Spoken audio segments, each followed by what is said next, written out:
start with your album Hopelessness, which reads today more than ever as a kind of direct rebuttal to the Barack Obama Hope poster. Do you think of it that way? It wasn't a response to any one particular detail. It was more an acknowledgement that increasingly, like, the feeling that I was carrying around with me was a sense of hopelessness, and and I wanted to address it rather than try to push it down or try to manufacture some optimism.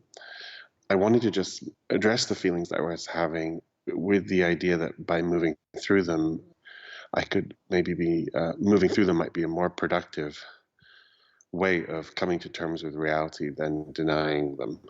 But it is about recognizing where I am in my spirit and in my heart and mind. Like, environment, is kind of collapsing around us. Biodiversity is like plummeting around us, and the campaign is just about sex. The presidential campaign is just about sex and gender. It's not even about foreign policy. It's not even about, like, the fact that Europe is collapsing under the weight of 25 years of American foreign policy. It's just about Donald Trump, sex and gender. It's the conversation is so myopic and reduced, and it's terrifying given that, like, a third of the Great Barrier Reef died this spring. It's terrifying. The America, Hillary Clinton's still just promising everyone a free washing machine. It's like, 2 free solar panels with every chocolate bar. It's not happening. America is just completely, again, just completely bewitched with like a really manipulative and deceptive veil of identity politics that appeal to the surface of people's consciousness. Strange part, we all know that somehow, and we don't demand something else. It's very dark. I think for me, at the end of the day, just because of who I am, my priority is the biosphere. That seems for me to be where I've ended up, and I've been there pretty consistently since I was a teenager. My priority is the well-being of the biosphere and of biodiversity, and that's the thing that's most front in my mind, because I feel like, I've just watched, especially in America, the way that we're manipulated with these other conversations. And I say that, for instance, as a gay or as a transgender person who watched Republican after Republican get elected on an anti-gay, anti-abortion platform in the 80s and in the early 90s.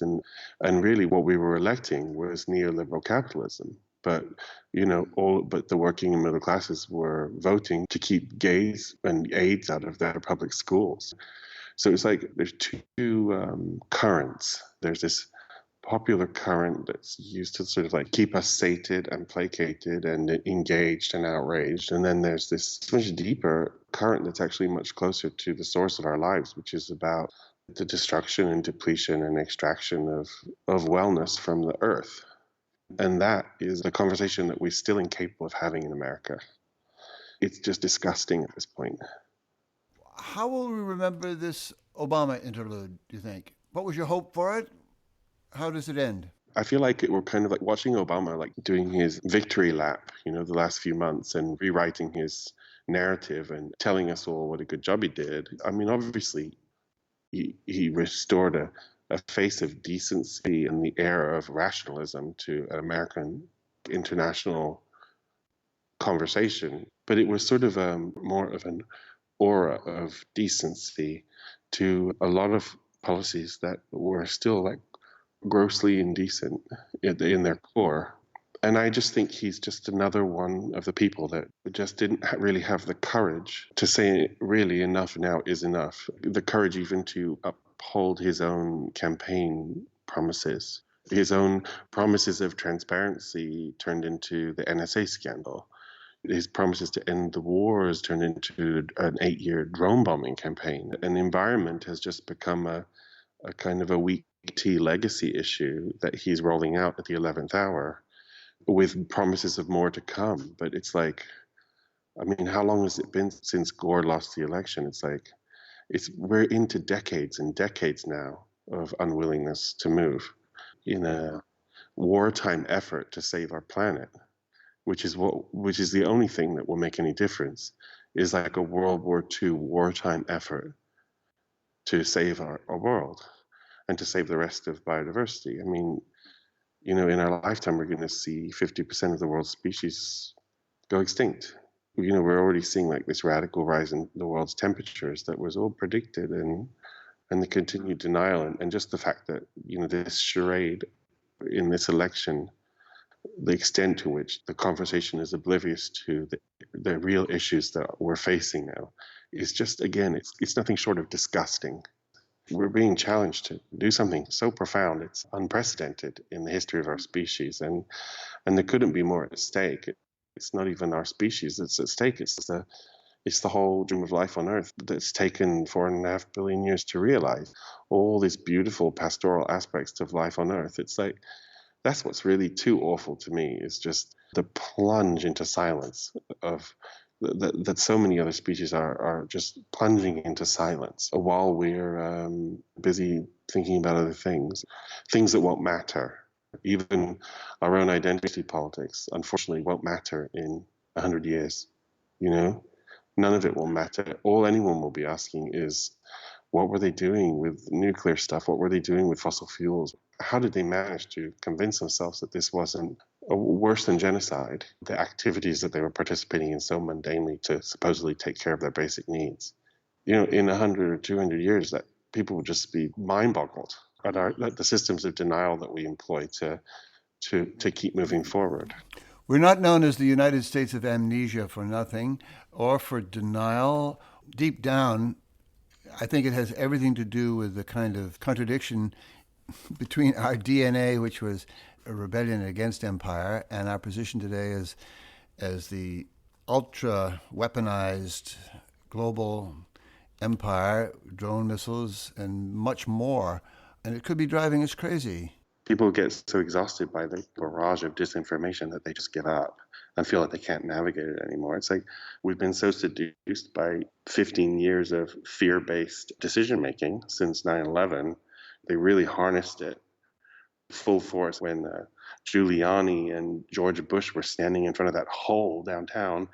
It was like they landed on the moon. They were so chuffed, they were so excited at the possibility of wielding this hole over not just the America, but the whole world as justification for just about anything, for the end of privacy, for any number of horrific, unjustified wars. And I feel like this election is the same thing. It's like we've all had our arms bent behind our backs to vote for Hillary Clinton out of a fear of a potential fascist coming into power, or more of the same, which is this much more intelligent, kind of creepy, leaking corruption that Hillary represents. From the author of that song, that album, Hopelessness, where do you go from that state? And what can you recommend to us? I really can't recommend anything for you. For me, the record was an attempt to try to investigate my own complicity into these systems. I think I have to keep exploring and keep recognizing, that although I have like a sphere of influence and I try to utilize it in a way that I hope is useful, I also have to recognize that I'm not infallible, that I often make mistakes and I don't understand what's happening, that I also am powerless. As much as I have agency, I'm also kind of powerless over all this stuff, and that things are constantly changing, and nature is changing, and she's not standing in moral judgment of us. She's just changing. All the moral judgment, that's all our own construct. That's all like the fodder of a certain development in our brains. Do you know what I mean? That our little evolutionary wild card. But she is just changing. So I take a lot of inspiration from indigenous communities. The Native American community is turning it out in North Dakota in the last few months, and the gesture of selflessness with which they advocate for clean water for all people is just such a far cry from our Western model, which is to advocate for our own interests. Whereas indigenous communities around the world are always continue to come to the table advocating for humanity's best interests. And I take huge inspiration from them. And I keep trying to take my own inventory. This is going to be a long process because the truth of the matter is all of the brokenness that I see around me is reflected in my own body and in my own systems of operating. I'm deceptive. I'm manipulative. I'm complicit. I'm compliant. I'm as much a part of the problem as any politician. In order for effective change to take place, we're all going to have to disengage collectively, en masse, immediately. And it's an almost unfathomable transformation, and yet the consequence of not doing it is so much more profound than what's being asked of us.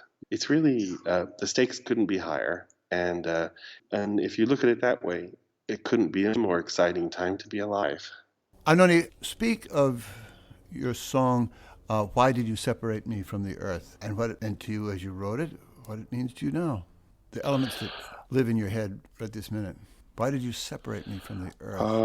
I mean, as a trans person, I've always felt like an aspect of my identity is kind of feral because I developed in society despite its desire for me not to exist. So, it's not like I had a parent or a society or a church that was modeling the, the existence of a person like me. In fact, every aspect of society was discouraging me to manifest. So, in a weird way, there's this beautiful aspect of being trans, which is about the urgency of nature and her desire to manifest as she wants. You know what I mean? As opposed to as society wants. So it's like an identity for trans. My identity as a trans person, I think of it as almost like a feral identity because I feel like I've got this kind of connection to the wilderness in me that made me who I am. And I suppose that's my bridge. Always been my bridge to connection, to a deeper connection, and that's my root in a way. And I'm so grateful for it. So grateful for that aspect of my life, and that song's just like it's like a crying song. It's just it's a little bit of a curse, a little bit of a hex, and a little bit of it's just a kind of a requiem in a way for what we've done and who we are and our bloodlines and our ancestors and the things that they've done and our fathers and our mothers and it's just a sad gig. Whenever anyone wants to die, it's a sad gig, and I think that's basically where we're at right now. We just kind of want to die and want to take everyone else down with us, and we might be posturing as like a child that wants to author the world, but the reality is that we're a child that wants to die. Really? Well, in terms of our behavior, I mean, we could talk about our intention, or we can talk about, I always say, believe a person when they show you who they are. And what we're showing people, what we're exhibiting now is a desire to die, collectively. We've been on this 2,000-year mission to manifest an apocalypse so that we can ascend to heaven. Do you know what I mean? And we're almost there. That's heavy. You're heavy. In an incredibly generous way. I can't thank you enough. Well, thank you so much for having me and for talking to me. Good luck with everything.